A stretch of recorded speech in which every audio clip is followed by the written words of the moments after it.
Hello everyone, welcome to our YouTube channel. So in this video I'm going to tell you how to export board into Excel. So this is very simple, just follow all these steps. First of all, what we need to do, just click on these three dots. Now new tab is open, click on more actions. Under the more action section you can see export board to Excel. This option is available, just click on this. Now check the include updates option. Now click on this button, export the board. You can see finally our board is exported, so we just open it.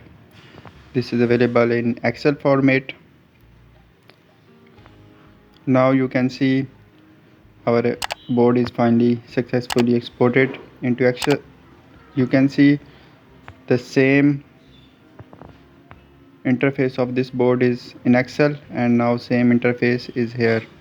So this is exactly how to export board into Excel.